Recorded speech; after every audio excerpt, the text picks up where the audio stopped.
Language की tutorials में next हमारा टॉपिक है कंट्रोल स्टेटमेंट्स। कंट्रोल स्टेटमेंट्स क्या है, ये जानना सी लैंग्वेज के लिए बहुत जरूरी है, क्योंकि सी लैंग्वेज में जो कंडीशंस हम देते हैं, जो कंडीशंस पे हम वर्क करवाते हैं, प्रोग्राम का एग्जीक्यूशंस करवाते हैं, उन सब में कंट्रोल स्टेटमेंट्स की बहुत बड़ा रोल है। तो कंट्रोल स्टेटमेंट्स के पहले तो हम जानते हैं कि टाइप्स क्या है कंट्रोल स्टेटमेंट्स के, फिर ये किस तरह से वर्क करता है, इन सभी के बारे में हम आज जानेंगे। सबसे पहले तो कंट्रोल स्टेटमेंट्स को 3 पार्ट में डिवाइड किया है। फर्स्ट पार्ट है हमारा डिसीजन मेकिंग,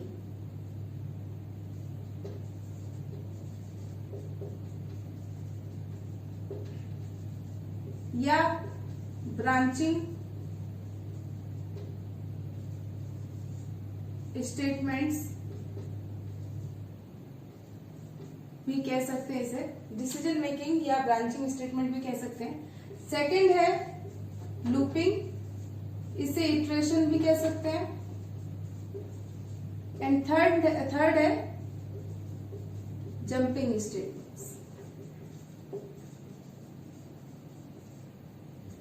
ये तीनों कंट्रोल स्टेटमेंट्स किस तरह से वर्क करते हैं, तो सबसे पहले इसको हम अच्छे से कैटेगराइज कर लेते हैं, ताकि इसके बारे में हमें सारी इंफॉर्मेशन मिल जाए कि इसमें कितने टाइप्स हैं।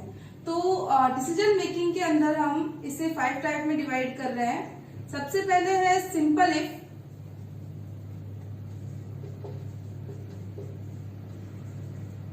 सेकंड है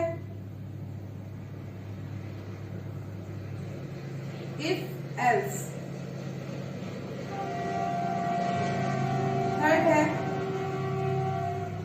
लैडर इफ, फोर्थ है नेस्टेड इफ, और फिफ्थ है हमारा स्टेटमेंट स्विच स्टेटमेंट। नेक्स्ट है लूपिंग। लूपिंग में हमने 3 टाइप्स में इसे लूपिंग 3 टाइप्स की है। फॉर लूप, उसके बाद में है व्हाइल लूप, एंड लास्ट है डू व्हाइल लूप। इसके बाद में नेक्स्ट है जंपिंग स्टेटमेंट। जंपिंग स्टेटमेंट में 3 स्टेटमेंट्स को इंक्लूड किया है। फर्स्ट है ब्रेक, सेकंड है कंटिन्यू, और थर्ड है गो टू।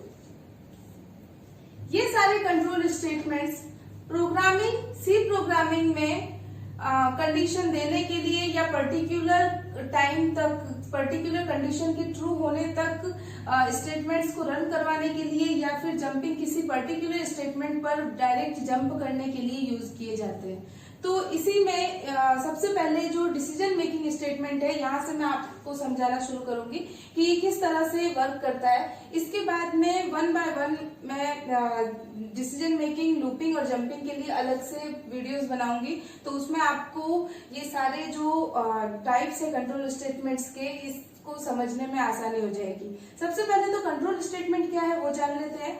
कंट्रोल स्टेटमेंट का मतलब है कि जितने भी प्रोग्राम के अंदर, जितने भी जो भी एलिमेंट्स हैं, जो भी प्रोग्राम के अंदर कोड है, हमें जनरली तो वो कोड सारे लाइन बाय लाइन एग्जीक्यूट होते हैं। सी लैंग्वेज में हमें पता है कि ये पीओपी पे बेस्ड है, और प्रोसीजर ओरिएंटेड प्रोग्रामिंग, जिसमें program line by line check होता है और उसके अकॉर्डिंग ये एग्जीक्यूट होता है। लेकिन इसी लैंग्वेज में कंट्रोल स्टेटमेंट्स के थ्रू हम कंडीशंस के अकॉर्डिंग प्रोग्राम को रन करवा सकते हैं, जंप करवा सकते हैं, या एक ही जगह उसको रिपीट कर सकते हैं।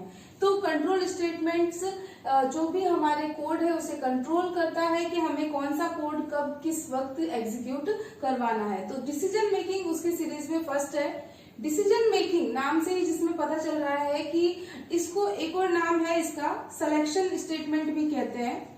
तीनों में आप एक तरह से देखेंगे तो मीनिंग सेम है। सेलेक्ट करने का मतलब क्या होता है, जब बहुत सारी चीजें हैं उसमें से हमें किसी एक को सेलेक्ट करना है, सिलेक्शन।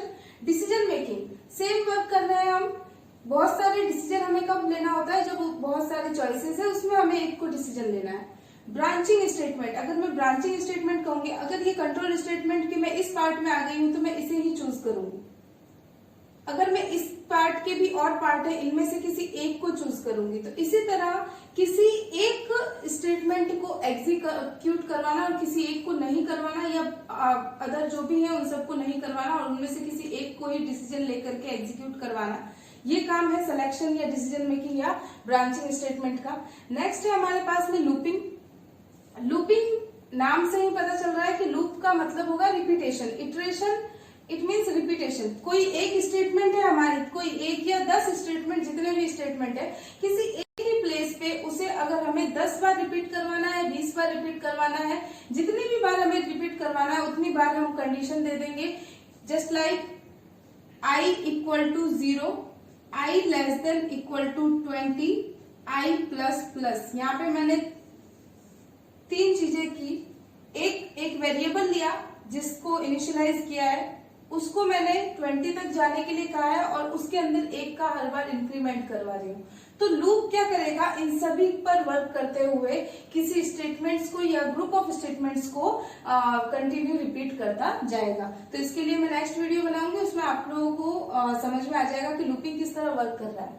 नेक्स्ट है हमारा jumping statement, break, continue and go to.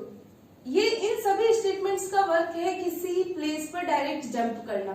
Break, अगर हम किसी लूप में हैं, उसमें हमें डायरेक्टली उस लूप से आउट ऑफ लूप होना है, मतलब बाहर जाना है उस लूप से, हम ब्रेक स्टेटमेंट लगाएंगे और वो सीधा बाहर हो जाएगा। कंटिन्यू स्टेटमेंट्स भी लूप में से बाहर जाता है, लेकिन ये अगेन कंडीशन को चेक करके उस पर चला जाता है। गो टू स्टेटमेंट पर्टिकुलर एक लेवल की तरह वर्क करता है, स्टेटमेंट्स वाइज उसके अंदर जो हम लिखेंगे उस स्टेटमेंट पर वो जंप कर जाता है। तो इस तरह से कंट्रोल स्टेटमेंट्स है और ये इनकी टाइप्स है। इसके बाद में पर्टिकुलर सभी कंट्रोल स्टेटमेंट्स के लिए मैं वीडियो बनाऊंगी जो सिलेक्शन, लूपिंग और जंपिंग के लिए अलग अलग होंगे। उसमें इन सभी को मैं विद एग्जांपल आपको डिस्क्राइब करूंगी।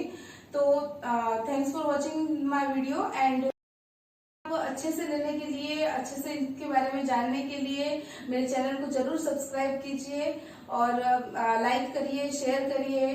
Thank you so much.